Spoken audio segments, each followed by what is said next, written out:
once again, and welcome back to the final episode of this section of the Disposable Podcast Series 2, where we're reviewing, reacting to, and discussing our entire discography. We've finally made it to the end, the final 4 songs of Suffocator, our most recent release. Thanks for joining us. I'm here with the boys, as you would expect, and we're going to bash through the final 4 songs of our discography. And I think we're all quite excited to do so. We seem to be in a lively mood today, so that vibe might die as soon as we listen to this fairly depressing final 4 songs of Suffocator. I can't wait to be really sad. I'm so hyped. I'm so hyped to be sad. That's literally kind of what the vibe of these final 4 songs are, though. Yeah, it's like an energizing. To be sad. Positive negativity. Yeah, absolutely. Especially these last 4 songs. I feel like positive negativity is like a big theme of the album anyway. Yeah, totally. It's like we all feel rubbish, but let's make the most of it. This is definitely the deeper half of the album, I think. At least it sounds deeper to me, I guess. This is definitely my fave half of the album. Lots of heaviness. I suppose like it's the latter half is more undeniably personal. It's darker. Without being too deep, it's all definitely personal. Whereas I don't know, maybe most of like the first half has definitely got some more universal type themes. I feel like musically the first half is a bit more upbeat and energetic. We've lured you in with the fun stuff. So a bit more dark and brutal. Time for some brutality. Although saying that, Graves is the nice happy bouncy one, musically, I guess. I mean, it's still objectively quite brutal. yeah, it is, yeah, in a different kind of way. Mm. Do you think we meant for it to be like that, like the happy side to be on, like at the front, then it just get progressively darker and darker as the album goes on? But I think thematically it works quite well, because then you've got Suffocator, which is kind of, the lyrics are all kind of about kind of giving in and just packing it in and saying, you know what, just leave me to drift away here. And I think that's a nice way for the album to end. Depressing, but nice, you know. Yeah, totally. I mean, it does. That song in general does just kind of drift off into nothing. I actually got a really nice message from my pal Seffi yesterday. I haven't spoken to her in ages, but it was literally just to say that she really, really, really likes the end of Suffocator, and it makes her feel real good. I was like, well, that's awesome. I'd say Suffocator we've got a lot of feedback on that one particular song. Pretty much I think all particularly positive. the ending as well. Like it's quite uplifting after, there's the uplifting first half, and then it gets darker and darker. Even Suffocator in itself is quite gloomy, but then the whole outro, it goes from being quite moody and gloomy when it's all distorted to being quite serene. Yeah, it's you can definitely interpret it as we are fading away, but also almost like acceptance. Yeah, but sonically it's more like and breathe. It's like as much as it gets mental, and then it just all kind of fades away, and it's I can breathe now. Yeah. And the whole and that's vibe. where the water imagery comes into it. God, it's almost like we planned this, but Well, I planned to use the water, the theme of water in the lyrics to Suffocator. It was never the original plan for it to be like the final track, and the sort of the act of drifting away caps off the album or anything like that. It just worked out nicely that was the case. I mean, we didn't really have I think we all had specific ideas of track listing, but we didn't really. I don't know. Welcome back to Arguments with Disposable. I know, but we Remember when really I got really mad about Anthrop not being the opening track? Yes, I do vividly remember you wanting Anthropocide to be the first track. I remember you being like, but I always wanted that, and us being like, when did you always want that? When did you mention this? I almost swung you on it on the walk to a practice from your house once, Ollie, and you were like, yeah, that sounds okay, and then I was like, Ollie says it sounds okay, and then you were like, nah, that's a bad idea, and I was like, you fucking Judas! It was more like, I can see why you think it's a good idea, and I can get behind why you want this to happen. I heard what I wanted to hear, and I heard idea, you being but like, I just don't agree with it. and then I was instantly felt Judas as fuck. It was more just sort of like, yeah, man, please stop talking about this. It's like, I will tell you literally anything right now to get you to shut up. Yeah, we're 20 minutes late for practice because of you, Jack. Just walk.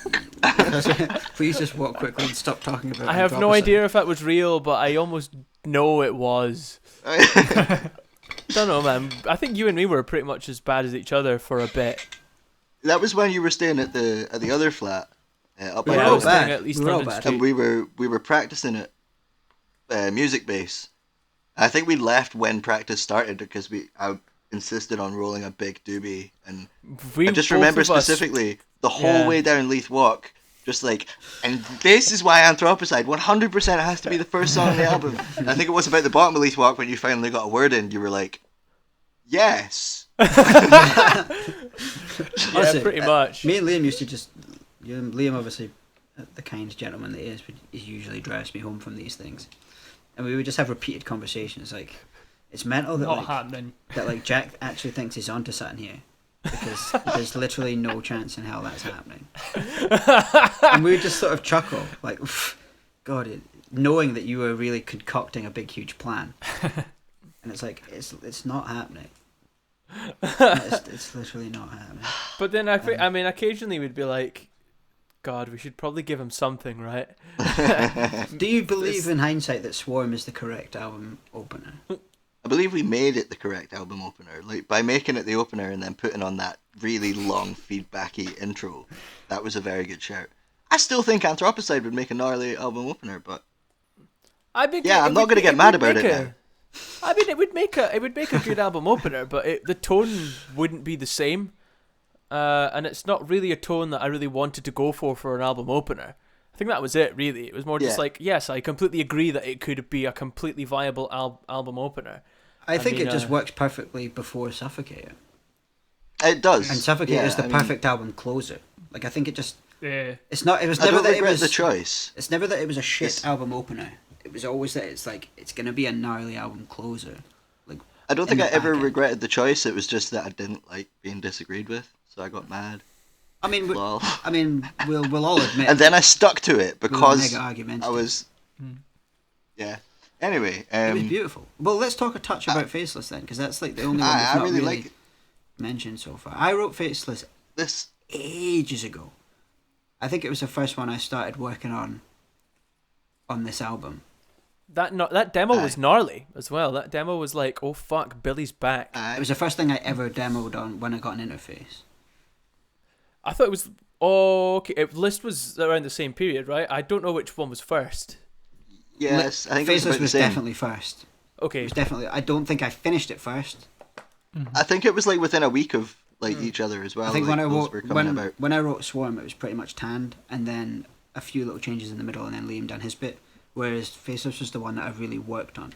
Like, I remember being at yours when you were writing. You had most of Faceless, and there was that little wow down, digger down, down, down, down, down, bigga bigga bum bum. And I think you'd just written that part. Yeah. I like these 4 songs. I feel like there was a bit more arrangement from all the boys on. Because I remember I wrote the little twiddly bit. Yeah. Oh yeah. And I was like, that needs some lead or something. And I was like, that was written at my old flat in my room. Do you remember? Legit. And that was written in the old. That's why I know it was the first one. Yeah, Andy was still kicking about. I remember him coming in and being like, "What are you doing?" And I was like, "Check it out. We just wrote this cool new song." And he like sort of stood there for like 10 seconds and then went and walked away. It was like, yeah. It was brilliant writing stuff with not having to worry whether he liked it or not. But I really like Faceless. It was one of my faves. I wrote the lyrics mostly for this one. Yes, you did. I like the lyrics actually. They're good. Yeah, they're pretty spooky and dark. I kind of liked, so when in the older videos we were talking about how, this album's a lot more personal, but, obviously you wrote quite a few songs about, like, films and stories that you liked back in the day. And, I'm big into my movies and shit like that, and I kind of like the idea of bringing that into this somehow. Yeah. But then at the same time I wanted it to be a bit more personal, so I wrote this about, like, really based on Stranger Things, because I was watching Stranger Things at the time, and they were talking about this dark place and all that, and I was like, here, this is metal. This is really metal.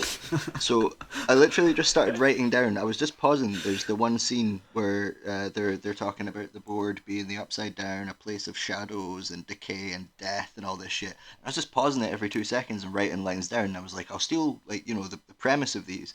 And a lot of them just ended up getting... I was like, actually, that just happens to fit perfectly. So, yeah, there's a lot of... But it's not just about Stranger Things. It's kind of also about being pure depressed, because I was pure depressed when I was writing those. And I think kind of idea of like when you're... No, keep going. That kind of idea, like when you're depressed as fuck, and you know, I don't know if anyone has ever been depressed and you tell someone and they're like, oh, but you're so happy. Like, I can't tell you're depressed or whatever, and like not really understanding that being depressed doesn't mean being like greeting all the time and, you know, outwardly sad. So I kind of like the idea that, like, you know, the upside down, rather than being like a spooky literal place where monsters what's live. underneath the surface, really. Yeah, like, you know, you're sitting in your room and you're all like happy with your boys and that, but inside you're in the same room, in the same space, but feeling absolutely fucking bleak. Yeah. So then I kind of wrote it like there's still talk of like a monster, and like faceless is like kind of the idea of the Stranger Things monster not having a face in that, but it's more like symbolic of, like, you know, this sort of faceless version of you, this kind of like nobody really sees the miserable, depressed inside of you. I think it works perfectly as kind of like definite inspiration from the TV show, but also relates to a personal issue. Because I remember saying to you, like, try, because you originally said I'm going to write a song about Stranger Things. Yeah. And I was kind of like, oh, I'm not huge on that idea. And then and then it was kind of like, well, you know, you should use Stranger Things as your inspiration for maybe your vocabulary or the place you're coming from.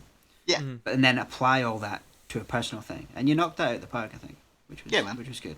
And then another thing, like, I did try and get a wee Easter egg in there as well, because like, you know, you used to write all the solos for stuff, and I'd just get like the tab and learn whatever you played. But like you were saying in the last episode about Swarm, how you were like sort of surprised that, you know, Oliver sent you a solo and was like, that's Jack, and I told you I'd written something and you were like, you know, I think you just expected me to just like try and Kirk Hammett the fuck out of it and just go ding ding ding ding ding on like a wee. Every time you're like, I'm doing thing. the solo, I'm like, it'll be a Kirk Hammett pentatonic thing. And I mean, which Swarm I'm cool with, is, but it doesn't always but work. yeah, I mean, Swarm is, but then like I kind of thought, like, I noticed I was looking at all your old Guitar Pros and seeing like little thematic bits in the riffs, you know, like, because with Guitar Pro you can kind of visualize it, the numbers on the fretboard and that. Yeah. And old songs, I was looking at them and being like, oh, that's quite smart, because that part of that riff is like back in this part of this riff. So like in Swarm, I tried to steal the little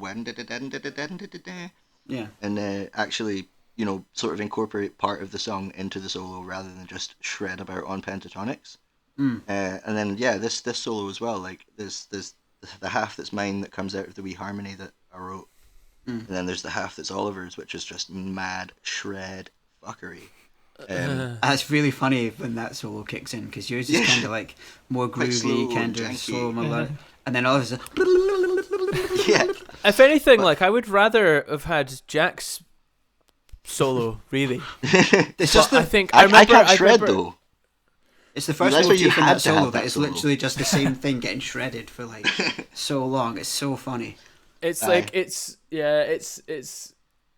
that's a perfect example of me being like, oh, I would like to do that, and it's like, but you're the only one that can shred, and we need a shred, so you have to I think do that. Actually, I think I wanted to do the shreddy one, and you wanted to do the slow one. Legit, and I was so Billy happy was like, that you wanted to do the shred. Aye, I was like, and then let Billy him was do like, it, well, it'll nah, sound fine. let Oliver do what he's good at, and you do what you're good at, because otherwise it'll sound shite. But I mean, I'm glad it ended up how it did, and I was really determined to...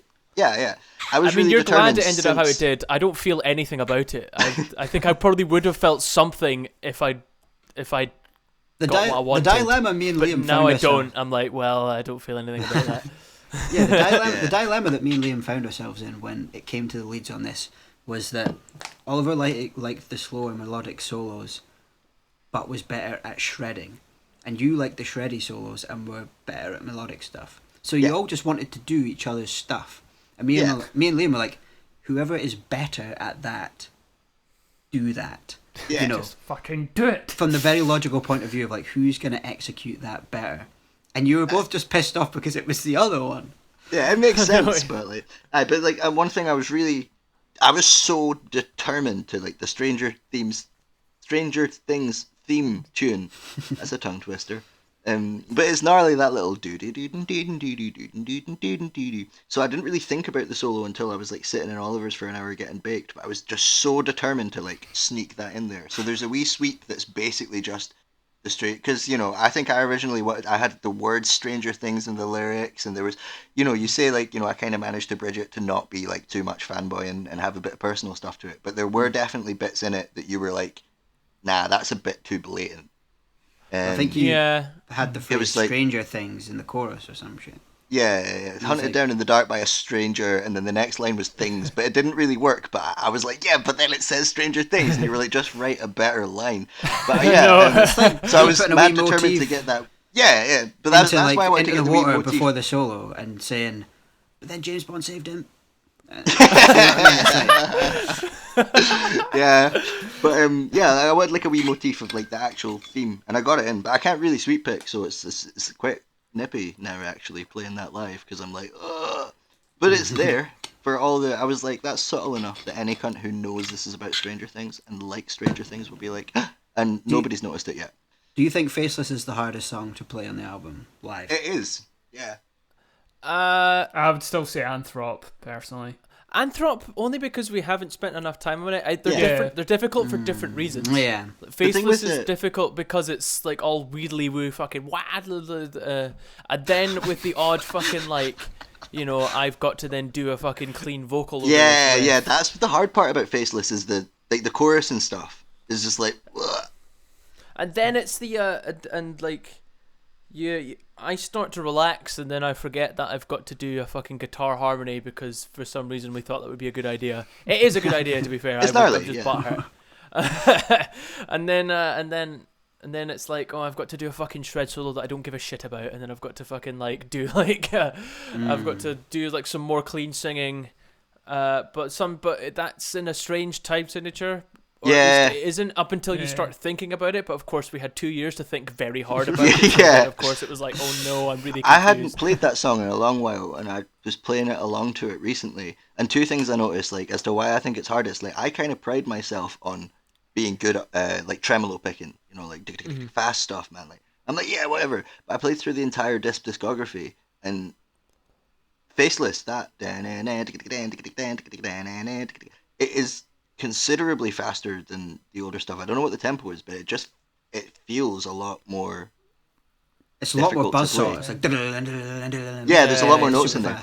So I noticed that, but then I also noticed that middle section that you were talking about, how it's weird timing or whatever. Like we've played that live. I've been playing that for ages, and I've just stopped thinking about it. But because I hadn't played it in ages, I started thinking about it, and I fucked it up so bad. I was like, shit. We should listen to it, man. Yeah, listen to the song. I think that the clean vocal section is an absolute highlight of the whole album because it is sick. Actually, it hits me every single time, and the way it comes out of the solo is just fucking gnarly. And I remember when I think you guys recorded all those vocals when I wasn't there. Yeah, and I was kind of just like. You were on holiday, weren't you? Probably, yeah. Sounds about right. And I remember I was at some little like animal farm place down south. I went down to Alton Towers with Ewan, and we were at Bockett's farm, which is like a really cute little like place where there's llamas and there's little piggies and all this and that. And you were like, check out this demo with the clean vocals. And I was like, Ewan, I'm gonna just stop looking at sheep for 1 little second and listen to this. So I'm like standing with the phone up to my ear and just going, here we go, and then it was so good, and you just pure knocked it out of the park, and your voices sounded really good together. Like your clean voices sound really cool, and I was just you took ages to reply to that, because I remember we were in Music Base and we did that, and I think we did some of the I can't remember what it was. We did some more vocals. It might have just been more Faceless stuff, but we did that, and then we kind of like we had the original sort of tune to it that we'd all discussed, and then me and Oliver, when we were in the room, we slightly changed some bits of it. Yeah. And And so there were slightly different harmonies. And I remember like we messaged you, and the music-based reception, I think it was music-based, wherever we were, was really bad. And just waiting to be like, is this okay? Can we just move on? And you took ages to reply, and I was like, oh god, he fucking hates it, man. It's fucked. And then getting a very positive voice message back from you, like... I think I was just listening to it over and over, and also looking at pigs. I can mind like my pal Declan, like he's like not into metal at all, but he like messaged me out the blue one day, and he was like, I just listened to Suffocator, and it's like without a doubt the best thing that you guys have done, but that one vocal on Faceless, oh my good god, like the one that's like going into the do do ba do boo do do do do. Oh yeah, can you not say? Yeah, but that was the bit. It was just like, oh, this is next level. Holy shit! That bit was so fun. I remember being super chuffed because I managed to get a wee, like after James loads of Hetfield's, takes. right. Yeah, I was trying to get James Hetfield. In for fucking years, man. And just holding that note for so long, and at the end, just like choking out. It's beautiful because you're like so perfect with each other up until it just tails off, where you start. It starts to go a bit like this, and you keep going, and you're like quite clean, and it dies out, and Jack's voice is obviously just running out of breath, and he goes, yeah. It's so weird, funny. it's because my voice was so fucked then, but I knew I had to hit those notes, but I wanted to accent them and make them. I didn't want to just be like, so I accent them, but of course my voice is really fucked, so it kind of warbles back and forth. Cool. So I end up sounding like Serge Tankian. Like I sound like I'm doing a bad Serge Tankian fucking it works well with but what I did as well, because I think like I've got like that note just is really gritty for me. It's kind of in between two, and but they complement each other. Before we listen, the one more thing I want to touch on was another big argument that we had when I came up with something really stupid. So you know, at the start, like... the first the first line is the bit when oh my god. So Will in Stranger Things is his mum's like speaking to him with the lights and stuff. If you've seen it, you'll know. And then he's like talking to her through the wall. And she's like, where are you, Will? And he's like, it's like home, but it's so dark. It's so dark and empty and cold. And so I convinced myself that it fit perfectly, but I definitely construed, like, I worked very hard to make sure it fit. And over the stabs it goes bam, bam, bam, bam, bam, bam, bam, bam, bam, bam. And I was like, right, it's got to go, it's like home, but it's so dark, empty and cold. And everyone was like, why are you saying it's so dark twice? And why are you saying and a whole bunch of times? And I was like, because those are the lines, come on. I like how it became such a fucking meme where it was like, it's so dark and it's so dark and it's so empty and it's also so cold. Yeah, and we totally memed it. But it was the fact that like the actual stabs written were... And then the line you put was, it's like home. Yeah. And it's like, it fits so perfectly. But the way I was thinking of it was like stab 2 3, stab 2 3, da da da da da da. So I was like, it's like home, but it's so dark, and yeah. But then we ended up with like, it's like home, but it's so dark, empty and cold. And I remember one of you guys pointing out, if you go it's like home, the rest of it fits perfectly. And I remember being like, no, it fucking doesn't, and then going over it in my head and realising that it did. And in that like moment just being like, like getting to the last syllable and just being reluctant to count it all out because I knew you were it's like, how do I turn this angry boat around? Yeah, it's like... I just remember like fucking loving the intro to that riff, the dun, dun, dun. And I was like, you ruined it. Do not take away from those stabs, man. Anyway, let's listen to it. It's about 5 minutes in. Let's listen to those very stabs. I think was it not like 40 minutes in last time when we started. Anyway, let's do it.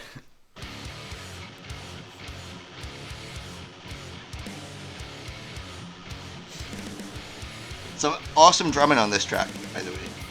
I think this is the track on Suffocator that has the best performance from everybody. Yeah. These possibly my best vocal performance. It's you guys' probably best vocal performance, apart from Graves actually. Best clean stuff anyway. Oh, the clean stuff on this is great technical guitar playing. The leads are good. The drums are good. It is like home, but it is so dark and it is so empty. Oh, see that like that so cool. That your vocal take of that. I objectively recorded it terribly. Like I recorded it bad. Like there's so much room sound in it, and I was like, but we've done it now. That take was so good. fuck it, I'll just throw it. I'll just be like, oh, I meant to do that, but I really didn't. It just ended up being shit, and then when the masters came back, I was like, oh, thank God he's made it good.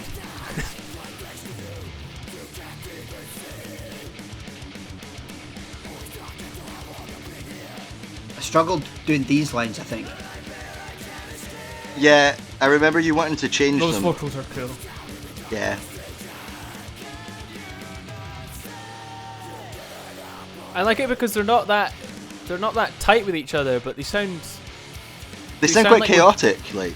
Yeah, we sound like we're doing a very, very tight live performance of them. This There's little madness in this sparkly song. bit here. Yeah. And this little, these Disturbed. These backing Do vocals Star. I'm pretty proud of. Do star. Fucking do star, man. Disturbed. Win verse. Now, I remember you wanted to change the lyrics in the chorus because you were like, I just can't do them that fast, and I was angry at that. Yeah. It has to be exactly where those you were words. gonna, and the thing is, I knew Best you were vocal going to win. coming up.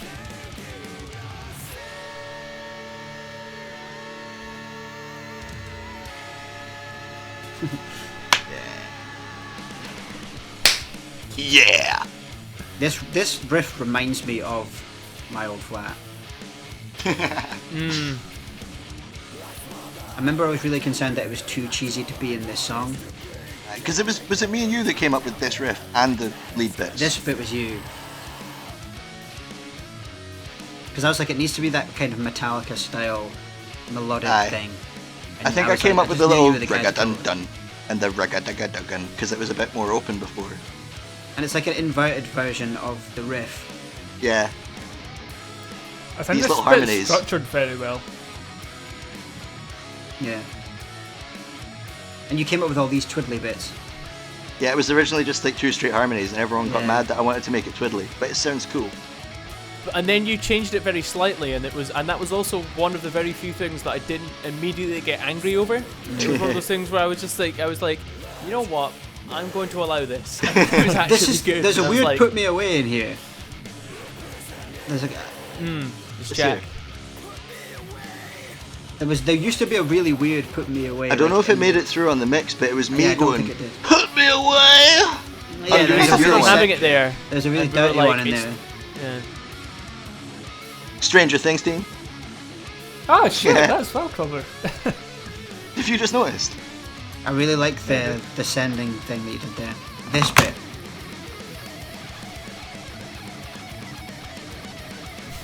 This absolute filthy nonsense, man. That's a catchy I remember solo. you Like, you recorded that. In fact, I'm just gonna listen to this bit.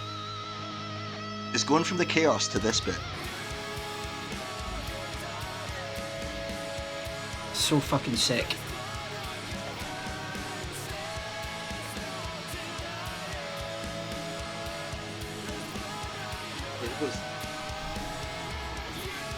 So sick, man. The little leads I did in there as well. I forgot about them. Yeah, the cheeky little Jack lead. It's just an incredible section. I love that bit so much. Everyone nailed it.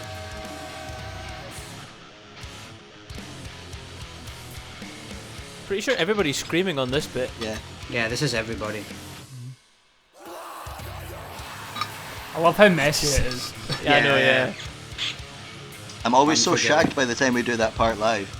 So now Oliver goes blood on your hands, and I can only muster a blood. You went rage at me at the time for not like having the scream last for fucking 16 beats after it, and I was like, bro, A, I can, and 2, no one's ever going to be able to do that live. I think that I tried gave to me a do right it hard time to- for that. I tried to do it after like half an hour of arguing to prove to you it's fucking easy, and couldn't do it. Anyway, we've talked Faithless to death, so let's go straight in. Right, is this Graves? Graves, man, Graves. Oh, fucking hell. Did here we Graves not go. take us ages to name? Every chance. I think a lot. Yeah, I'm of pretty all, sure, they like- all took us every single song, minus a few, and maybe the couple of exceptions took us a long time. Graves was like one of those ones where it's like we were just kept spitballing ideas. It's like, what about this? Shite. What about this? Shite. What about this? I like it. Somebody else was like, it's shite. It's like, okay, fine. And then I think people were like, well, Ollie should at least be like, do you like this? Because you wrote the instrumental for it. And you wrote, I guess, what you can call lyrics for it. And I think there was Graves and Another Thing, which I didn't hate. And I was like, either one of those two is fine for me. And everyone else was like Graves. And I was like, sick. I think we're pretty... I really like Graves now.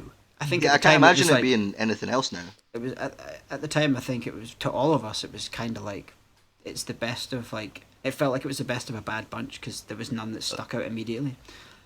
But in hindsight, I'm like, no, that's pure gnarly, and it's like quite a grim little song title. But at the same time, it's like, I don't know. There was always a misconception about the vibe of this song because I remember when Oliver first sent it, I was like, this sounds pure happy. This is like, and I was like, oh, that's pure upbeat and pure joyous. Because when I was spitballing my own lyrics at the start, I came from a more positive point of view just because that's the way the music made me feel. And I remember Oliver specifically coming back and being like, look, this song is angry as fuck. Stop trying to put positive messages into this song. Please make it about death and decay. Trying to learn this song was a fucking nightmare, and like it's weird because it's like how. Sorry. How we were talking about like the section of Faceless earlier. Like right now, if I had to think about what makes Graves up, I would get really confused. But now that I know it, it's just Graves. It just goes. I know how it goes, but learning it, I remember spending hours at Oliver's old flat. And I'd go to yours, and I'm supposed to be the one. We've said a few times in this, and I'm always going on. I'm good at retaining riffs, but this is one of those riffs that I remember going to yours. Very different though. Yeah, we'd sit and we'd smoke a bunch of joints, and we'd learn it until I could play it perfectly, and then I'd come back round like a week later, be like, "Do you want to jam Graves?" Or I think Slam is what we called it back then. And I was like, "What? I have no idea what that goes like again." I'd be like, and you're like, "Man, how can you not?" It was one of those ones where it's like when you get baked, you tend to just become more of a guitar machine, and when I get baked, I just fucking turn into nothing. So you were like, play that bit again. This like fucking maybe 5 joints in, it's like, oh, play that bit again, and you'd be like, I've just about got it this time, and I'd be like, what? I was like always trying to figure out where it Please get out my repeated, house. but like it doesn't really repeat until like the whole section's gone round once, you know. Yeah, I mean it's basically just me kind of going like, oh well, what if I repeated this again, but it just goes on for an extra bar. What if I repeat it again, but instead of going on for an extra bar, I cut it a few bars or something. It's just me adding on bars and being like, yes, they're gonna love this. This was definitely the one I was most excited to, like, one, record, and two, let people hear. Yeah, it's very different, and like you said in the last one, like I was just my mum poking her head in the door. Hiya, Helen. Hey. She was putting a clean underwear on my bed, just to give you an insight to my life right now. Check. But yeah, like I think we said in the last video, you know, like this is like you said it was one you were interested for people to hear in that, but it's one that sounds, it's hard to kind of pin it down as to what it is, but it's been quite a favorite of a lot of people. It's like both catchy and like complex. You know what I mean? It's like, I don't know. It's just what Oliver's good at writing. Yeah, I mean, it's like none of the stuff I write is ridiculously technical. It's just technical enough to be interesting for me, anyway. You can write very catchy stuff that isn't in 4/4, which is the thing is, you definitely have. I mean, a lot of the stuff is in 4/4. It just lands in different places. It's the whole Meshuggah thing. Where it's like it's all 4/4. It's just you would never think it. Yeah, because the drums are just kind of like. Yeah, but the kicks are following the riff, and that's what makes it. I mean, that's the shit I'm into. It's a sort of like, it's the snare is landing on 2 and 4 every single bar, but everything else is a fucking free for all. That's what I'm into. I think like that's the thing I like about like when you write riffs like this is like it's never a flex of, oh, look at this like fucked up time signature that, you know, I've written a riff in. It's like there's a purpose to it. You know what I mean? Yeah. Totally. I mean, that's like I don't think in time signatures. I mean, I like counting along to a time signature that's a bit weird and being like, oh my god, I understand it. But I don't write in it. I'm literally just like, oh, what if resolving. See, I feel like I'm the exact opposite to you. I want to know like every single measure. I mean, it's like but that's not. that's not fun for me. What's fun for me is being like, just like, and it's gonna land on it. It's gonna land on the floor. It's like, it doesn't. It fucking doesn't. It lands here. And then I feel like you write the riff. I feel like you write the riff, just see what it's gonna be like, and then later you're like, oh, that's in a weird time signature. You know what I mean? You don't consider it. You're just like, I'm just gonna write until it sounds like it pleases me. Well, a lot of the time you write riffs, and then I'm like, okay, I'll tab that out so Jack can see it. What time signatures is it in? And you're like, well, I don't fucking know. You know what I mean? So you then have, so you're not. It's not, as Liam said. It's like, it's not a flex. But this is definitely the one that I feel is the most Oliver-y. Yeah. But it was the one that at least intimidated me for being the most Oliver-y before the vocals went on. But then once we put all the vocals on, and it's a great display of everybody's vocals, because you both have quite a lot to do in it. I do some harsh vocals and some punkier vocals. It's. I like how it's like, it's not really, you're not really leading the vocals on this, and it's not really like we're all doing the vocals at the same time and backing each other up. There's parts where it's like a round between me and Oliver.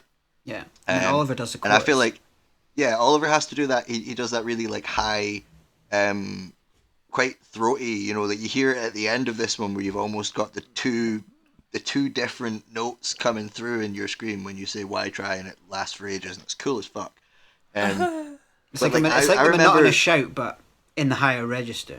In both registers, almost. Yeah. Like, and that's it's it. So I remember weird when feeling I hear like that track back. when I tried to do my vocals, when I tried to do my vocals on this, I tried like my highs, my like screechy, deathcore-y kind of highs, and I tried my lows, and I tried my shouts, and nothing felt right. So I felt like I had to really try really hard to emulate what you were doing on this, and I don't do vocals like this on anything else, but it's like proper.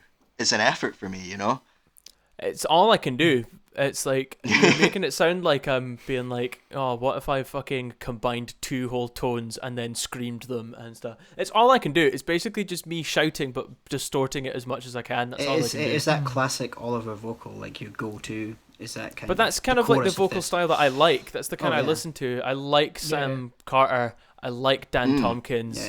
And it's basically like Jens Kidman from Meshuggah style, except he's quite old now. So that's what he just sounds really evil now. So that's what I'm into. I mean, it's like, I like my vocals on this because it just sounds like I'm just popping up to be like, I'm still here.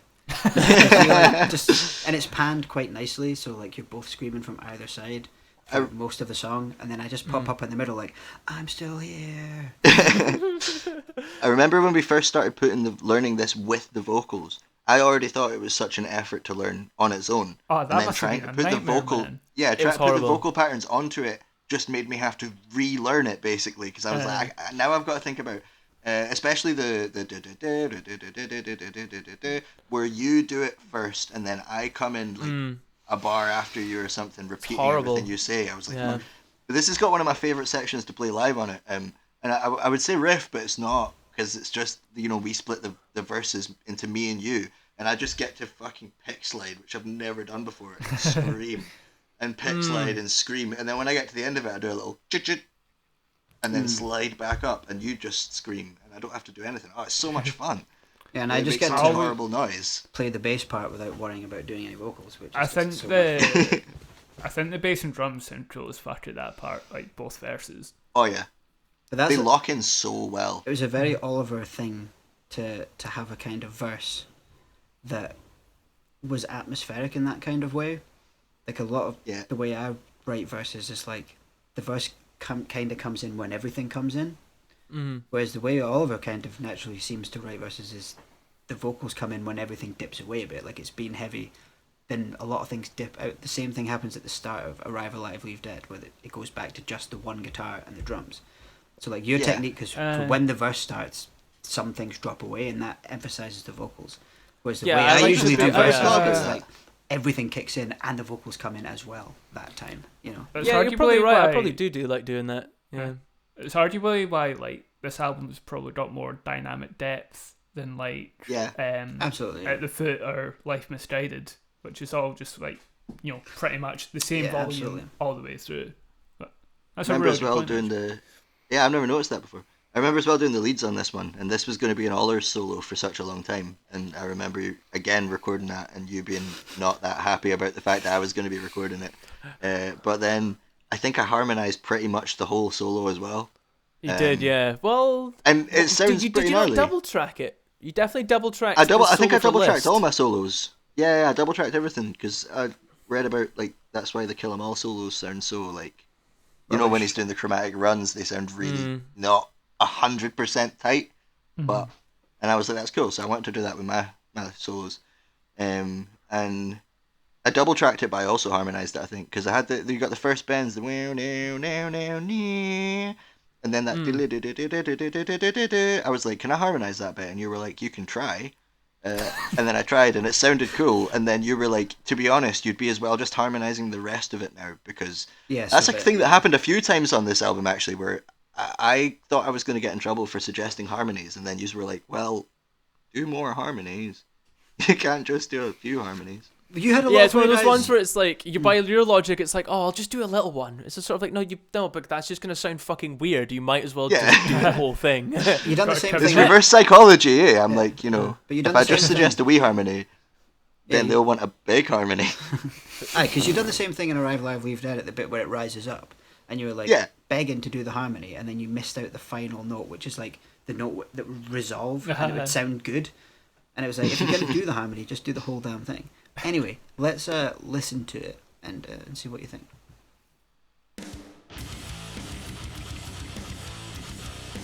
I do love that snare hit. It's brilliant. Yeah, it's so good. It's great live. I really, really like playing Graves live, actually. Now that I listen to this song now, it's just sort of like, wow, this is basically just Ollie fucking discovered Rise of the North Star and just wanted to do that. And it's like, yes. I really like playing Graves live, but it is pretty tiring. I usually find myself being pretty pooped by the end of it. There's kind of gotten to a nice level where Graves, it's like, I mean, it's been ages since I played it now, and the last time we played it, I hadn't practiced it, and I just totally fucked it up, but like, it got to the point where like even singing and playing at the same time was just autopilot.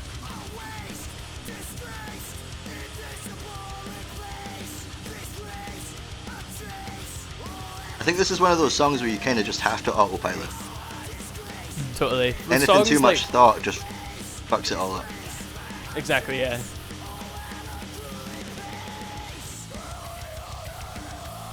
Yeah, your vocals, man. These vocals. Your vocals just like, man. I want to do Allers, and then you do it, and it's like, that's so much heavier.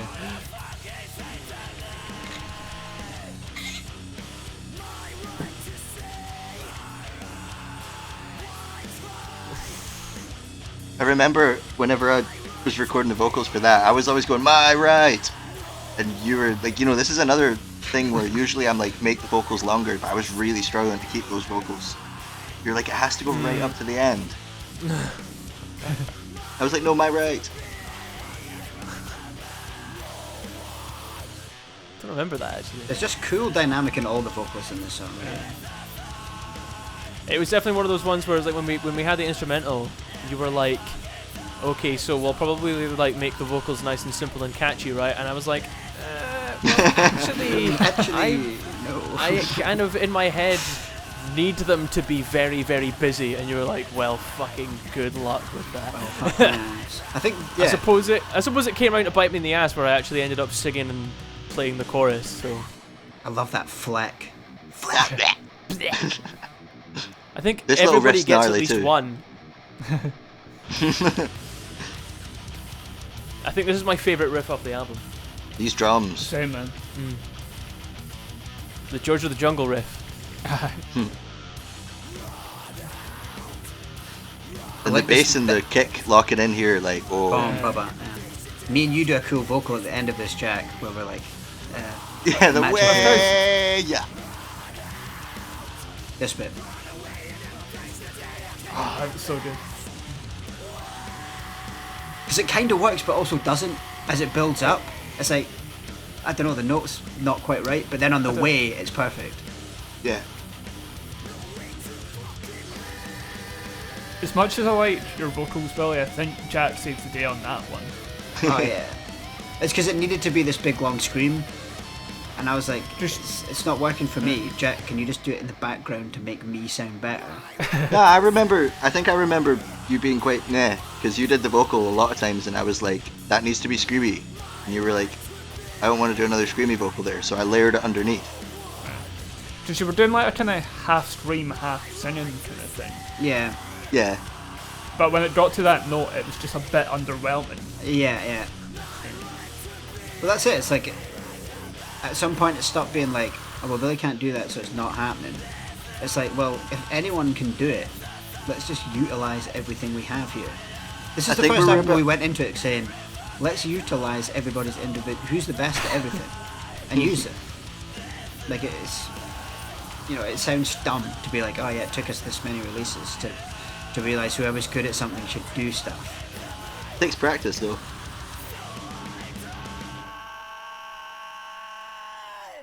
I love that ending, man. It's so funny. So good. It was just like, I think on the demo, it went on for a bit, like a wee bit long, and we were like, yeah, that's sick. So then when we did the actual one, yes, I took the absolute piss. The thing is, now listening to this, like compared to how you do it live now, like if we're playing this quite early on and you're feeling fresh or something, like you regularly astound me when I'm looking at you waiting for you to finish and you're just Yeah, I have no idea how you can do it so consistently.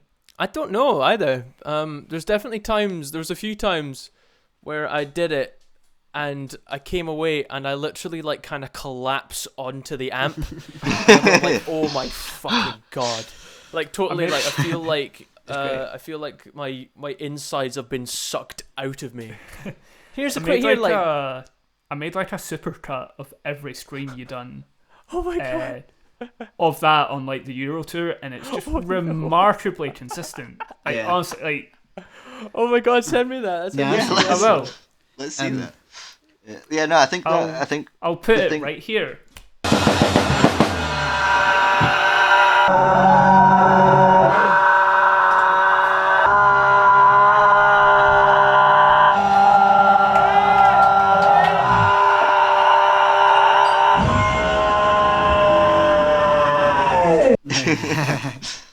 I think the thing with that Run Away and Never Save the Day bit that I was like about at the time was because I was like, yeah, but I can't do it live. I'm getting really pissed off, like, oh, I won't be able to do it live in that. And you're like, yeah, but who gives a shit? Just yeah, do but it surely you'll learn. I mean, I didn't think. I still try really hard not to, because like Yeah. those riffs, I still find, like you said, that riff there is one of your favorites, you and Liam. But yeah, I still kind of struggle with those riffs. I don't know why. They're not that difficult, but something about them just. So if I was to try and layer vocals over that.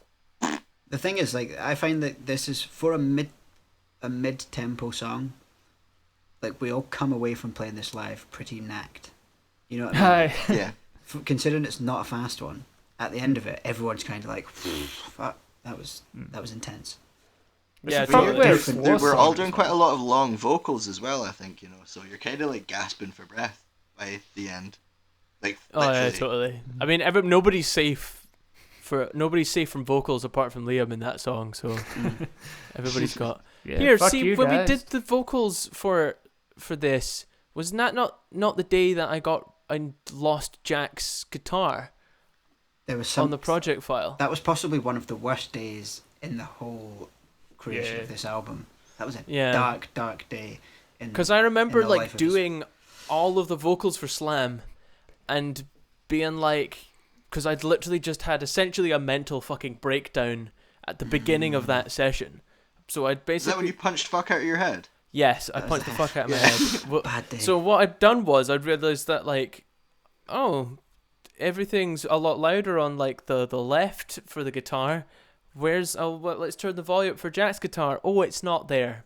Oh, it's I must have accidentally deleted it, and I couldn't find it I eventually found it in the backups, but like I was just in the middle of what we should have been like recording vocals. I remember it was a buzzkill and a half. Yeah, I remember Jack walking in, like whilst we just discovered this, and like you were freaking out, and we were like, "Oh shit, what's going to happen?" And Jack just walks us in like, "All right, Shaggers, how's it going?" I just turned not now. I was in a great mood, eh? Like, yeah, I was boys. literally. And everyone was just like, It was just the fact that like at that point I'd really palpably wanted this fucking album out of my life. Yeah. And just the fact that like not only would I have to go back and redo some stuff that I didn't want to see ever again, it was probably my fucking fault that I'd deleted them, and I was the one making myself do them again. So the point was just sort of like, I'm my own fucking worst enemy.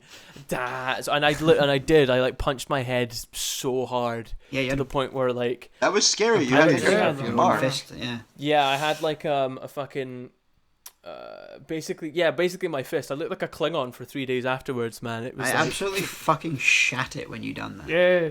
I remember just like the whole energy in the room just went like, oh fuck. Like, are you okay, bro? That this is not. I'm pretty sure at that point man. I wasn't really aware why you were angry, because I just stormed in all happy and that. You came with a fucking rucksack and a monster, like, hey dudes. Yeah, I'm like, what's up, dudes? And everyone's like, shh. And I'm like, fuck, I didn't want to ask what's up. And then Oliver just punches himself full on in the head. And I'm like, right, I've missed something. Yeah, because I totally overshadowed the entire vocal recording. It was like, okay, well, fuck it, let's just do the vocals and get it done with. And we were all thinking about the fact that the guitar track was gone. And then when eventually you've luckily found it, and I remember being like, oh, thank fuck. Because that would have been so fucking nippy.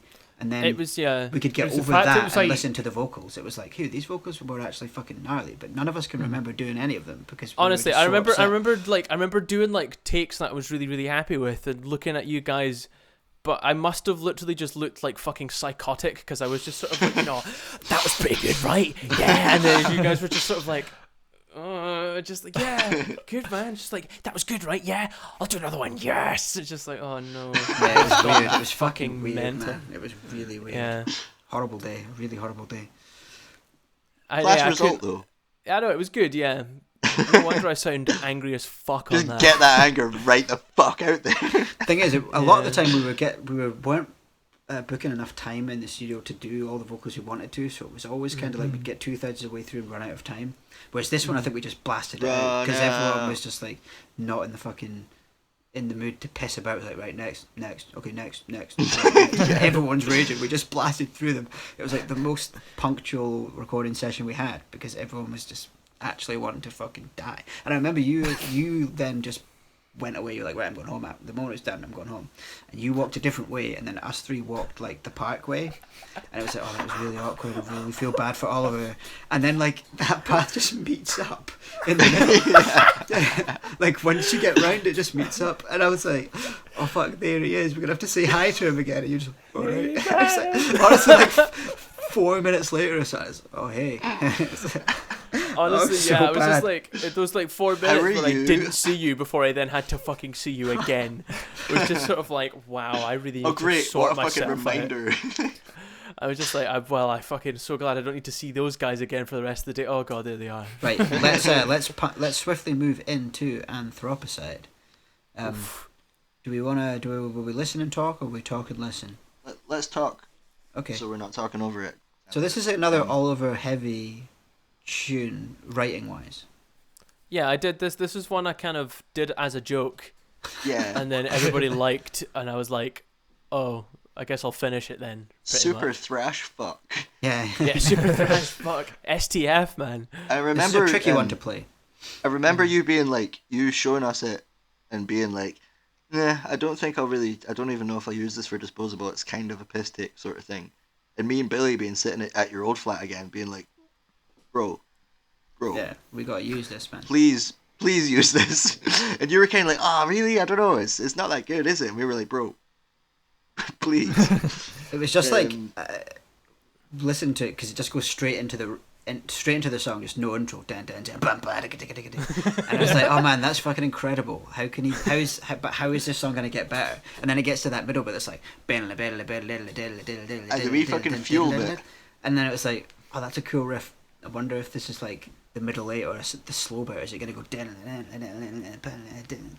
it just goes and it's just like, oh, he's just not letting up at all.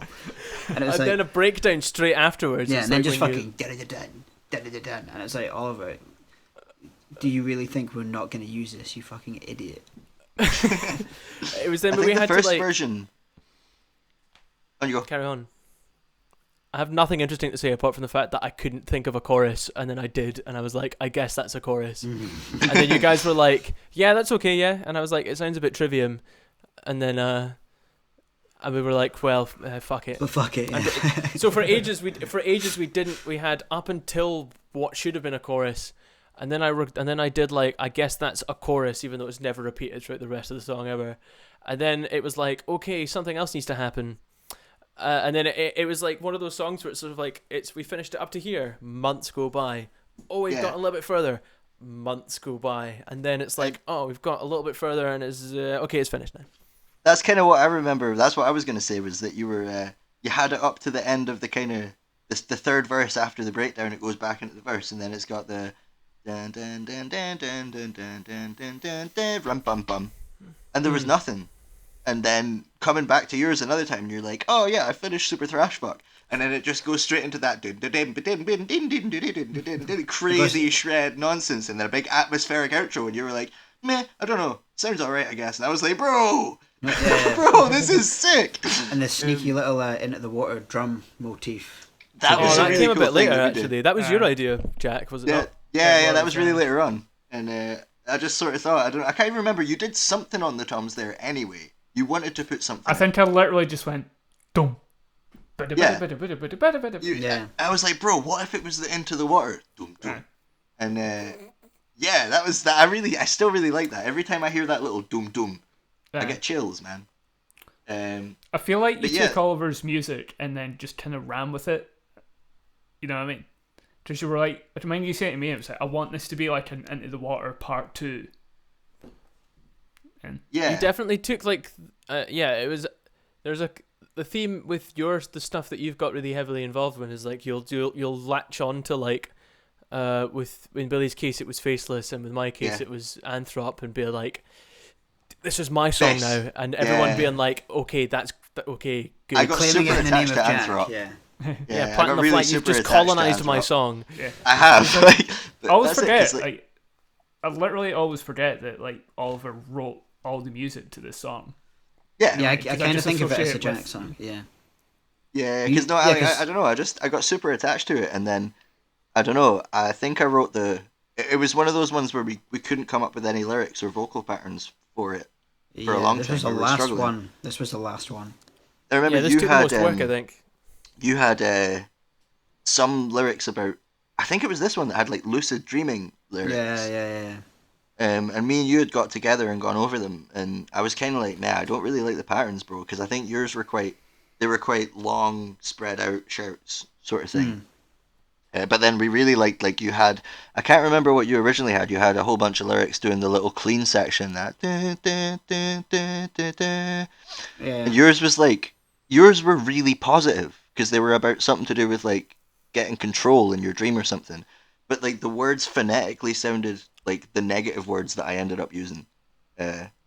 I don't know if you remember yours, but yours was like projected on the world or something, like in a positive way. And then I was like, rejected, man. Like, let's fucking just take them nice bit and make it horrible. You took a nice bit and made it horrible. I think because it got to that nice melodic bit, and I was like, right, okay, well, like, this can be like the break free moment. And you're like, nah, this is the moment where like, you don't break free from Earth breaks free from you, mate. You're doomed, man. You're fucked. Aye, so like, because I wrote the lyrics to this watching. I was really, really pissed off, and I was reading a whole bunch on like, because it would have been a while ago, and we were coming close to like doing all the vocals and that, and there was some shit about like Trump and like climate change denying and stuff, and I was watching the news and I was reading all this stuff, and I was just getting really pissed off. Was it not the time where he just denied global warming existed?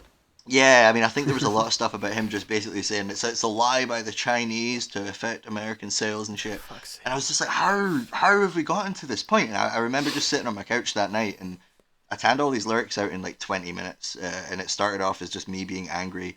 And, you know, I'm big into my natural history and big into all that sort of stuff, and my kind of worldview is, you know, people always say that the world's, we're going to destroy the world in that, but man, the world's been through big extinctions. The world's fine. We're going to destroy ourselves. So like, you know, a lot of the lyrics, it's like talking about, you know, like it always irks me when people talk about progress, like everything we do, that like building new things is somehow progress in a good way.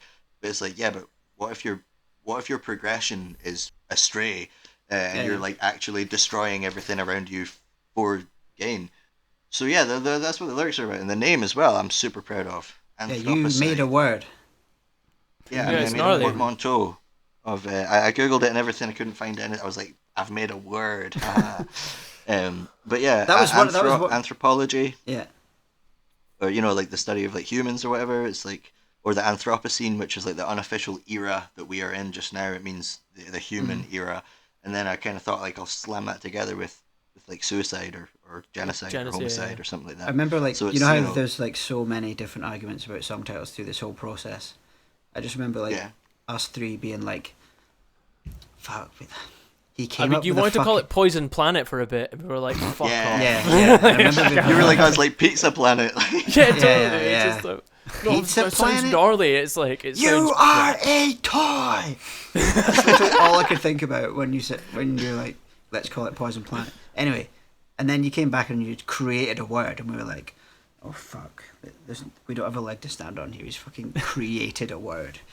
It's like, it was determined when you said we can win this one now. Yeah, when you said Poison Planet was like a bad idea, I was just determined to like, I was like, well, I've got to make a word for this song, a title for this song that's so good that they absolutely can't say no. So then I was like, right, the word that's good enough just doesn't exist. I'll just have to make it. I just remember it was so good enough that I don't think any of us could really say no. Like legit, I was just like, I was at least like, yeah. I just remember being like, oh fuck, that's good. You know what I mean? No, but the lyrics in this are all absolutely shit. Yeah, because we've got the chunky Suffocator still left to go about an hour in. So, Anthropocene.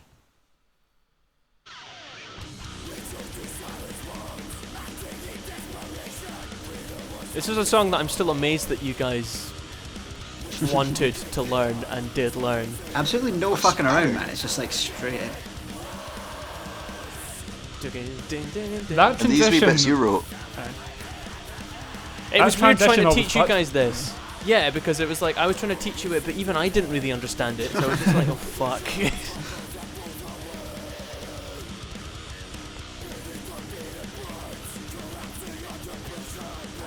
I still don't know the words to this. Oh, neither do I. Honestly, never ever. I learned the first verse and that was it. They're very wordy. This bit. Oh yeah. Every time, man.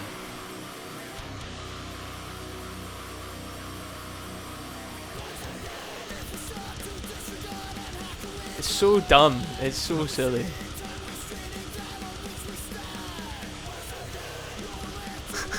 What a fucking piss take of a song. It's so yeah, good. it is.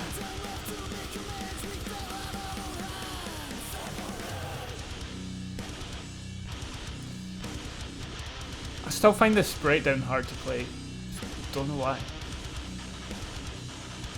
What, the kicks and stuff? Aye. I think it's misleading. It's misleadingly difficult. Yeah. Pizza. Pizza Planet. That little den back into the verses. Yeah. I love doing that bit live, even though I'm like, honestly, I get into my head like, okay, I've got a wee moment here to get ready for these vocals, and then I forget that it's literally half a second long. It's like, and you're fucked it. This bit's sick. This little into the word. It's interesting how the people doing most of the singing is Billy and Jack here. Yeah. And what was it we were like? Because Billy does the higher Billy does part, the high one. Which objectively he can't sing. And you do the low one, which you could probably sing, but you'd be so much better doing the high one. Yeah. It's like... Because the moment after we recorded it, it was like, okay, let's swap which ones we do. It was like, because I was this like... little bit. I was like... Love that harmony. I was like watching you guys, man. Just like, what are you doing? Yeah, I think we kind of... This blur. I think we kind of messed about a lot with the harmonies while we were recording that bit. Did Oliver not just join in on like the yeah, he did the last one and just did blind because none of us none of us could reach that note. I was like the only one. Yeah, I was the only one that could hit it, so I was just kind of like, all right, fine. Yeah. I'll do it. This riff, that man. this effect on Jack's voice here is so sick. Yeah. I like doing this bit live, to be fair. It's because we do the can. Yeah.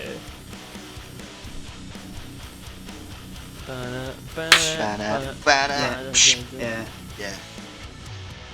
This little bit here, in keeping with the whole "Why are we destroying the world" theme, there's loads of little samples in that, but it was from Jurassic Park when Ian Malcolm's like, "Life finds a way" and all that shit, breaking through barriers and that. But I remember really wanting it to be prominent. Yeah, well, I think I wanted it to be really prominent so you could hear what he was saying, but you were like, that's very, very copyrighty. I'm just gonna mix it down so it sounds like nothing. I'm sure you can hear, like, I mean, we always joke about you can hear dinosaur in there. Like something about dinosaurs. Something about dinosaurs. Something about dinosaurs. But this outro is the exact reason why it leads into Suffocator. So good. Yeah.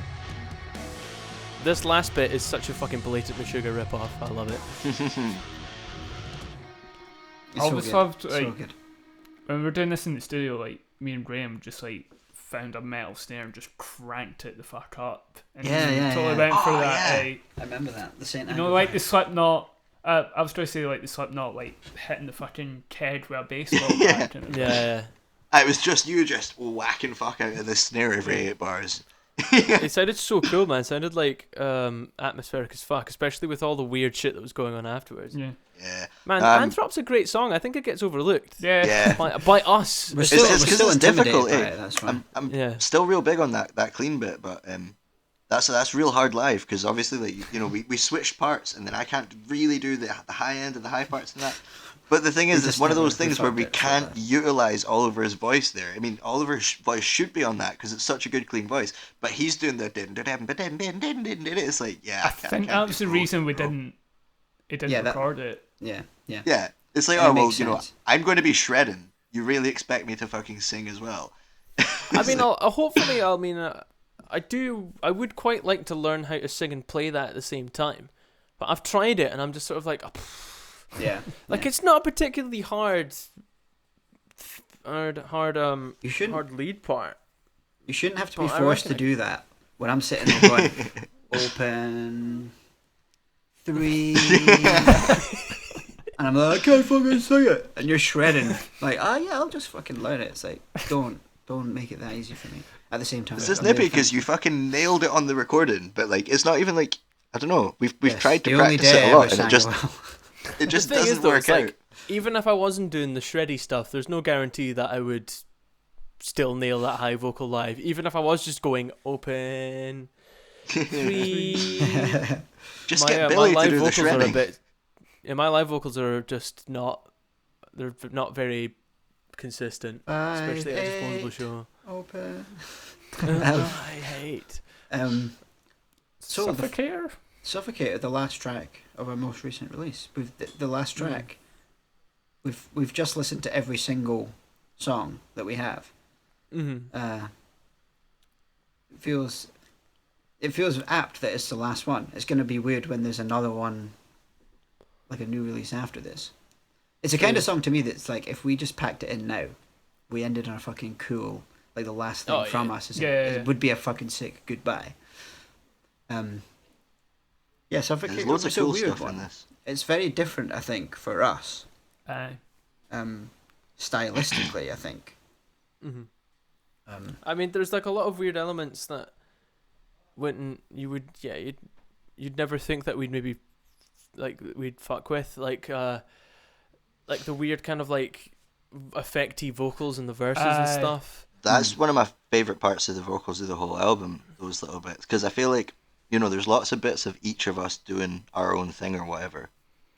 But I remember coming in to record my vocal parts, and you already had Billy. I think, what did you do to Billy's voice? Like, it's compressed to fuck, innit? I honestly like, it sounds like it was one of those ones. It's like where it's like I looked at the original files and I rendered them down, so I can't even. I suppose I can unrender them, but I can't remember. There was I think I must have copied and pasted Billy's vocals, so there was 2 vocals. With one of them, I compressed them to absolute shit. With one of them, I think I put like a phaser, and it was like a phaser or a chorus on both, and something like that, and basically just made him sound like a kind of a robot. That was slowly sinking and going underwater. See, I remember being like dead keen to do like all 3 of us. There's also your vocal. Well, yeah, because I remember being dead keen to do vocals on that, and you guys being like, that might be a bit much, sort of thing, you know. And then we discussed it, and we're like, right, we'll all put I think me and you had some lengthy discussions about it, Oliver, about how we could all put something in and layer it up. Yeah. And then by the time I came round to record it, you had already done Billy's stuff, and I remember being like totally blown away, expecting to hear Billy going floating aimlessly, and it sounded like this mad fucking robot demon thing, and I was like, what the fuck? As well. Yeah, it's really low. It sounds to me like it's underwater. But like, I think it works thematically really, really well. Like when your headphones don't really work, and you get that kind of like, because it adds a very like I don't know, it was. Yours is like kind of like more like I'm reading off an ancient text. Yeah, I mean, because that's what I was. I kind of like. I don't know. I think you said you wanted it to be quite chanty, Billy, and then I was wanting to do that vocal there, and then we were like, well, we can layer it all up. And I tried to do like a really throat singing-y sort of thing. And originally I was just going, I can still kind of do it, like, but it's difficult, eh? Like see when we play this song live, I've got to like get really far away from the mic in that and just sort of go flow, and because I try to do like, so the riff goes run dun dun dun dun dun dun, and all the vocals are on the same one, and then it goes up to the 3 and then down to the 1. So it's not like I'm just doing something monotonous. I'm trying to like follow that. And then after that, I was like, oh, this sounds really cool. It's got like this robotic layer, but then this chanty, like sort of, you know, tribal layer. And then Oliver, you did like cool. a really high sort of clean that you auto-tuned to fuck, didn't you? Yeah, I did two harmonies. Panned 50% on each ear, and I auto-tuned both of them to absolute fuck. And I think I put a chorus and a whole shit ton of delay on them, I think. And they fade in really slowly as well, so it's kind of like it goes from sounding really grimy and like guttural to like then this tunefulness sort of comes into it. Yeah, I didn't want them high in the mix at all. I wanted them just to kind of reinforce what was already there. I didn't want to be like, oh, I'm singing now. It was more. I think it's cool that like first verse you've got them kind of like fading in, really atmospheric, and then you've got the chorus where it's like aggressive and clean. But then the second verse, they're quite steadily there, and then there's that atmospheric guitar lead that comes in. Yeah, everything kind of builds. So it's it's a really quick like verse, chorus, verse, pre-chorus, chorus, verse, chorus. All of that stuff sort of like it's out the way pretty quickly before we get into the big atmospheric. It feels like a long song, but the actual structured bit, verse, chorus, is dead short. But that whole bit, it's constantly building from just chug, chug, chug, chug to then suddenly you've got all this stuff. Dude, like fucking, I love this song, but like the more you're talking about it, the more I'm starting to appreciate it. It's like it's definitely you can kind of take, but like think about it, you can like take the verse right, and it starts off grimy, and then Oliver's sort of angelic vocal comes in, and then you look at the ending, and it starts off really grimy, and then fades away, and the angelic guitar comes. This song's really cool. That's something as well, like the whole like verse chorus bit, like the way that it builds and then kind of dips for the first chorus, but then builds again. But then, like when it gets into the next section, everything kind of drops out again, and then you've got that, and then it's set to build again. Yeah. What's cool about the first half is it like obviously the whole kind of song, thematically, lyric wise, there's a lot of like water related vocabulary used. And like to kind of it was about that kind of like when you know there's something wrong with you and everyone's saying there's something wrong with you, but you're like, I don't need your help. Like it's all rejecting the help that's there for you and deciding just to drift off into it. And like the way I wanted to like explore that thematically was like the idea of drowning. And I feel like the first half of the song sounds like your head bobbing up and down on the water. Like some of it's really nasty and evil and sounds underwater. And then you come up for air and there's the wee angelic bit, and it's like, and as the song goes on, you're just going deeper. And then the sweet release of death. I quite like how it's like it's not even like you come back up. Do you know what I mean? It's like you accept that you're going to the depths and just is this this is sound. Yeah, once you is this a concept album? It's a concept song. It's genuinely a concept song. Yeah. It's quite interesting though, because like there was, we never really sat down and decided to make a theme about this. We all have our own personal attachments to each track, but we kind of noticed afterwards where like there is this kind of positive negativity, this kind of like, getting through depression or kind of like accepting depression. Even on like that's kind of how I feel about like Graves. There's the whole like the way I interpret it comes across as just leave me alone, like I might fail, but just let me fail. Stop telling me that I have to be better. Do you know what I mean? Yeah, Graves is more just sort of like, I'm going to fucking smoke myself into oblivion and just be angry and just, I'm going to fucking love it. And it's my right to do that. My right to say, why try? Fucking, exactly. And then like, there's the depressive thing with Faceless. Anthrop's a pretty bleak outlook on stuff. Introverted Cross, kind of pulling yourself away. But it's not like we sat and thought, right, we've got this theme, let's inject it into all of our songs, Yeah. Whereas I remember we kind of realized as we were doing the track listing, we were like, oh, there is a kind of like, there's something, even like Sick to the Back Teeth. I think we all interpreted what kind of sickness it was differently, I always sort of thought like it's like sort of mentally sick, but I think Billy, you were kind of like, I'm just sick of this, to be honest. I'm fucking sick of it all. Or but then a lot of the imagery or the words are kind of like talking about being physically sick. Yeah. Well, yeah, I definitely felt like to the point where it's like I was so miserable at that point. I was doing dumb things to my body at the time where I was just sort of like, I feel I'm making myself more sick. I mean, this track definitely is that like it encapsulates everything that's came before it. Right. That's all ties it. I'm just gonna drift away now. That's and I think. The perfect album closer, one thing we never kind of realized it at the time, but I remember. Do you remember we got that? There was that review from Amelia Vandergast.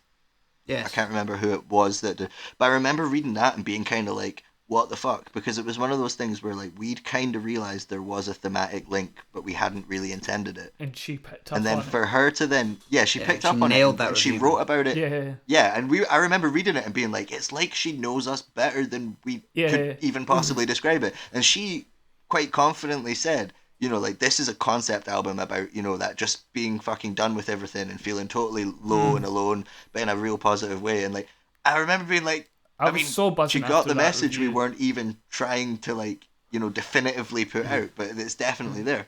Yeah, I remember Arrive that Alive, Leave Dead as well.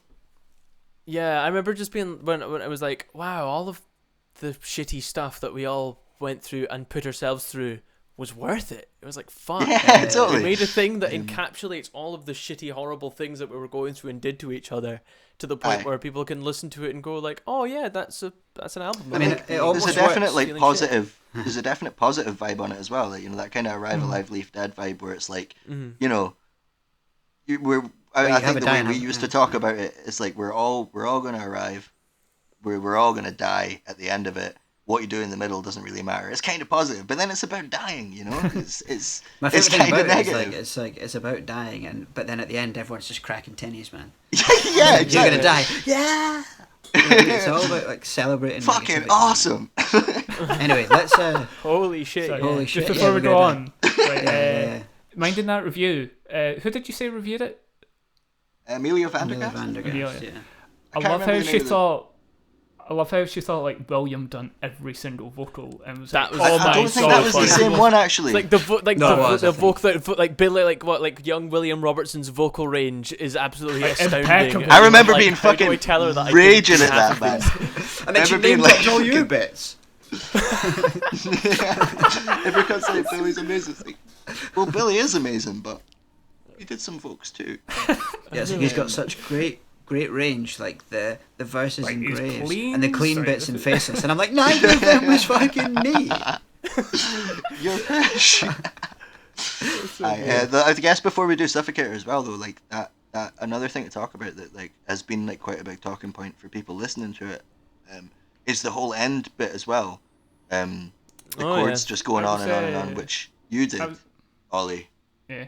Yes. That was inspired.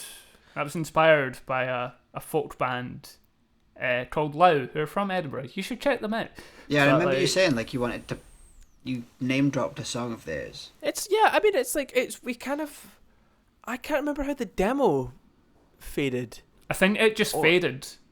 Yeah. Like all the tracks just kind of faded out. And I was like, yeah, and then you were like, we should try something like this. Yeah, but I was listening to a shit ton of folk at the time, and like I brought that song to you, and it just like kind of it gradually just fades into like white noise, and then like out of that comes like this really lovely harmony. Because that was originally what I was like. Yeah, because I was like, okay, cool, yeah, we'll do that. We'll make everything go really, really messy and stuff. But then it was like, I couldn't be fucking arsed. I'd much rather... and I think the idea of like having it just like fading out and just being able to... Because I think on the demo it was like the like DI guitar and stuff, and I had like an idea of how we would have it. But then I was like, well, I'll just spend a day doing that and just being like, I don't think many people were that sold. I can't remember. I think people were like, well, we'll do it if it sounds good. And I was like, okay, well, I've got nothing better to do. I'll just spend all day making it sound good. And it was like, sorry, man. It was like the symbolic for me because it was the last thing I recorded ever in that old flat in that room where we recorded pretty much everything. It was the last thing. It was like, I think... Yeah, it was that 1 week where I was living between 3 flats. Yeah, because I remember all your shit was gone, and you were just in the room left with the guitar, just recording the last bit of the album, and it was also the last thing you'd ever recorded in that flat, and it was like, man, that is symbolic. That's like I said in the last one. I'd went and borrowed a guitar from Jack Davenport, and I'd like took it to the flat, and I just was like, right, I've only got a day really with this guitar, and I got everything done, and I'm like, all these like claps and stuff, those are just me. It's just me just sort of like double tracking a whole bunch of stomps and claps. And... See, I remember like the demo was basically just like kind of clean guitars fading out, and I remember not being massively sold on what we'd do with the fade out. I remember me and Liam talked for a while about having it, going in a sort of like noisy thing, like the beginning of List, how it's all feedbacky and stuff, so that it would kind of loop. Do you remember we were kind of thinking about that for a while? So I remember being kind of like, I'm not that sold on it being all acoustic-y. I'd quite like for it to like end up being big and feedbacky sounding, so it could loop back round, the same sort of thing. And then I remember you sending what you actually did and being like mad surprised at like the number of layers, like the wee fucking like claps and the wee like tambourine sort of sounding things and all the that. little solo and shit. Yeah, and I remember being like, wait, you did this by yourself? True, man. You were like, I just kind of tanned this out. I just sat about and layered it up to absolute fuck. I think it was also, I was like going to prove a point that it was just like, I will make this good, and you were like, it's just sort of like, I know that version is shit, but that's just, I'm not finished it yet, for fuck's sake, give me a chance. And then I did, and I was like, okay, there you go, if you don't like it, then that's fine. But I was just like totally blown away. I was like, yep, you're right, I'm on this idea now. Yeah, it was one of those things where it's just sort of like, I know you don't like it now, but it's only because you've not entertained the idea enough to imagine it sounding good. Let me make it sound good. And if you don't like it, then it just means it's not a good idea. That's fine. I just like the way that like, you open the album on your own. You recorded that intro on your own, and then you recorded the outro on your own. It's kind of like, Oliver deserves to open and close this album because in the middle is just like the musical version of you going fucking mentally insane. Totally. Let's give it a spin, shall we? Let's spin the fuck out of it. I love that intro, man. I had this riff when we went to Ireland. I feel like you started working on the first half of the song quite early on in the process. It's the same. It's the same kind of song as Anthrop, where it was like first quarter of it was done for months, and then I eventually got a little bit further with it, and then months passed. And it's around for a long time. What was it called? It was called Loaf, right? It was called Dispo Loaf. Yeah, Dispo Loaf. But I'd completely forgotten about it, and then you just kind of sent love in that like bit as well. That's cool.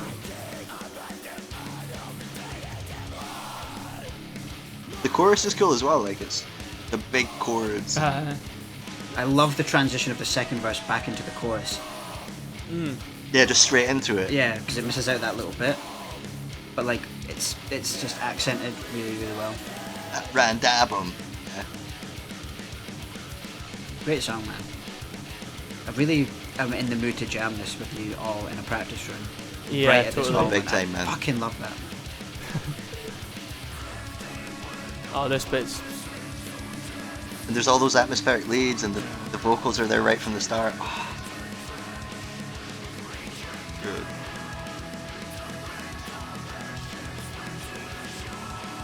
I like how if you listen closer, you can hear the warble of autotune in those. And I'm like, yeah. But that's auto-tune used really well. Yeah. It's auto-tune used like intentionally. Yeah, totally. Yeah, rather than like a remedy. Rather than like all my clean bits on Life is Scouted. It's time for the fucking Perpetua riff. I still have to count those stabs in my head every single time. And I love that the atmospheric guitar just keeps going through this whole bit. It's one of those ones where it's sort of like, when the mixes came back, they were so loud in the mix, and I was like, that's totally not what I was intending at all, but I guess that's fine. It was like, I don't hate it, and the boys haven't said anything about it, so I'm just going to not mention it. I remember this bit here, me and you getting really excited, Ollie, about chucking in an extra triplet when we were super baked, and not telling anyone, and then getting really excited every time here. Bal. And it's it like, did you not can't happen. even really hear it. No, it did happen, we still do it. No, it's in there. It's in there. We all do it. We've been doing it to this day. Just instead of going we go Cool solo as well. This is like probably like the solo that I'm most proud of ever writing. It's one of the only solos that I will try and play live note for note. It's the only Yeah, one. I've totally noticed you doing that actually. This bit live is my absolute favourite bit. Dude, it just transitions so well. Yeah, It's yeah. the little gap Stop here, the little back. silence. Yeah, it's brilliant. This riff is like a total afterthought as well, eh? I remember I came to yours and I was like, it needs to go into a pure heavy version of the riff, but not the riff.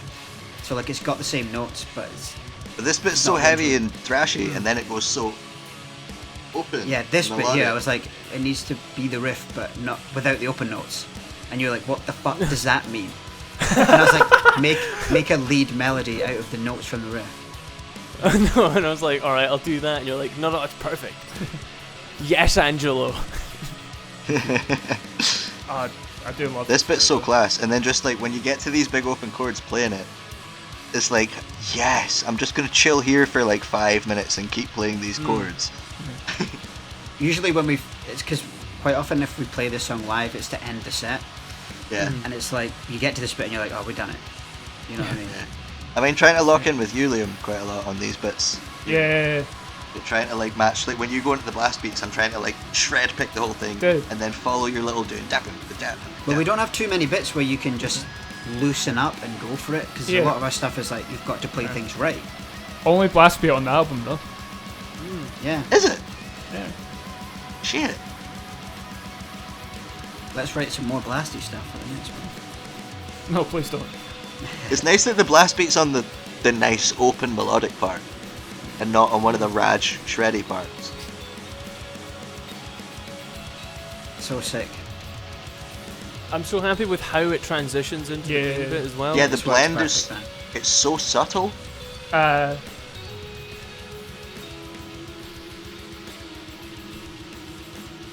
not actually listened to this for a while. I remember when we first got all the mixes back and stuff, getting really excited about listening to everything. But just, you know, sitting back and having a wee smoke, and like, this is a long section. Just like It's closing always- your eyes and getting yeah. super into it. The amount of people that have messaged me being like, there's nothing better than fucking getting a smoke on and listening to Suffocator, and then when the fucking end bit comes in, I was like, yes, man, that's fucking what I want. That's what I wanted for you all. Well, I mean, The Bobo's usually finished by about now, so you're just it. you think, because we think of this as quite a long song, I think. But like, there's a minute, this bit goes on for 1:30 until, you know, and the song's only 6:40. So it's only really like a 5-minute song, but in our heads we're like, oh, it's a big long epic one. Yeah. But the actual beef of the song is like the same length as like Faceless. Aye.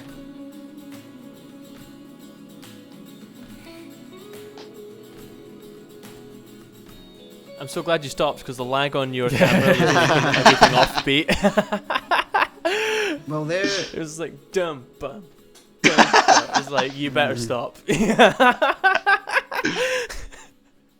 I'm not sorry. I don't want you to be sorry. I want you to stop.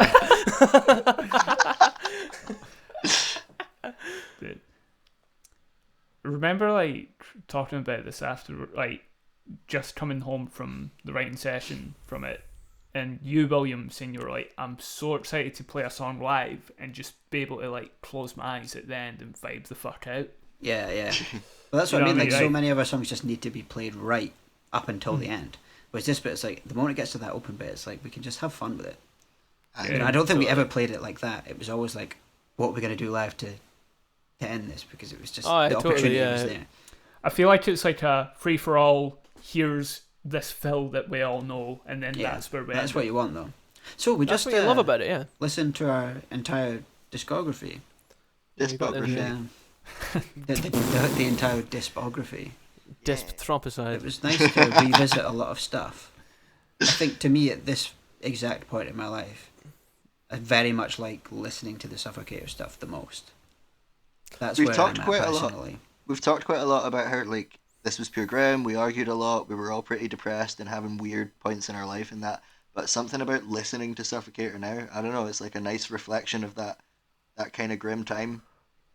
makes me feel pretty positive about it, you know. And then I think doing the Euro tour after that, and like, you know, that whole sort of thing, like this kind of reminds me more of the Euro tour and the fun times with you boys now. Yeah, totally. It does of like the slog of actually recording it. Well, it feels like we actually had a payoff for the hard work, and it feels like we're all actually proud enough of the final result to be like, yes, we successfully put some negative things in our life into an actual positive final product.